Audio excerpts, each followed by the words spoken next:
Assalamualaikum warahmatullahi wabarakatuh. 5 larangan dalam Islam. 1. Syirik. Allah Subhanahu wa Ta'ala berfirman, sesungguhnya Allah tidak akan mengampuni dosa syirik kepadanya, dan Dia mengampuni dosa-dosa yang selain dari dosa syirik bagi siapa yang dikehendakinya.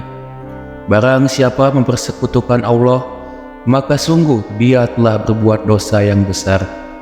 Surah An-Nisa ayat 48. Rasulullah Shallallahu Alaihi Wasallam bersabda, barang siapa yang mati dalam keadaan telah mempersekutukan Allah, maka dia akan masuk neraka. Hadis riwayat Bukhari. 2. Membunuh. Allah Subhanahu wa Ta'ala berfirman, dan barang siapa membunuh seseorang yang beriman dengan sengaja, maka balasannya ialah neraka jahanam. Dia kekal di dalamnya. Allah murka kepadanya dan melaknatnya serta menyediakan azab yang besar baginya. Surah An-Nisa ayat 93. Rasulullah Shallallahu Alaihi Wasallam bersabda, janganlah kamu berlebihan dan janganlah kamu membunuh jiwa, karena sesungguhnya Allah itu Maha Penyayang.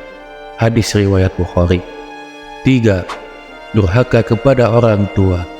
Allah Subhanahu wa Ta'ala berfirman, dan Tuhanmu telah memerintahkan agar kamu jangan menyembah selain Dia, dan hendaklah berbuat baik kepada ibu bapamu. Jika salah seorang di antara keduanya atau kedua-duanya sampai berusia lanjut dalam pemeliharaanmu, maka sekali-kali janganlah engkau mengatakan kepada keduanya perkataan dan janganlah engkau membentak keduanya, dan ucapkanlah kepada keduanya perkataan yang baik.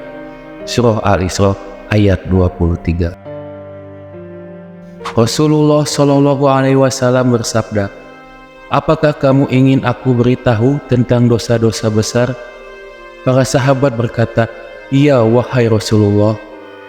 Beliau Shallallahu Alaihi Wasallam berkata, menyekutukan Allah, durhaka kepada orang tua, membunuh jiwa, dan sumpah palsu. Hadis riwayat Bukhari dan Muslim. 4. Zina. Allah Subhanahu wa Ta'ala berfirman, dan janganlah kamu mendekati zina. Zina itu sungguh perbuatan keji dan suatu jalan yang buruk. Surah Al-Isra ayat 32. Rasulullah Shallallahu Alaihi Wasallam bersabda, jauhilah zina. Zina adalah dosa yang membawa kehinaan dan kebinasaan. Hadis riwayat Bukhari dan Muslim. 5. Khamar. Allah Subhanahu wa Ta'ala berfirman, wahai orang-orang yang beriman, sesungguhnya minuman keras, berjudi, kurban untuk berhala, dan mengundi nasib dengan anak panah adalah perbuatan keji dan termasuk perbuatan syaitan. Maka jauhilah perbuatan-perbuatan itu agar kamu beruntung. Surah Al-Maidah ayat 90. Rasulullah Shallallahu Alaihi Wasallam bersabda, khamar adalah ibu dari segala dosa. Maka jika seseorang meminum khamar, maka dia telah berbuat dosa besar. Hadis riwayat Ahmad.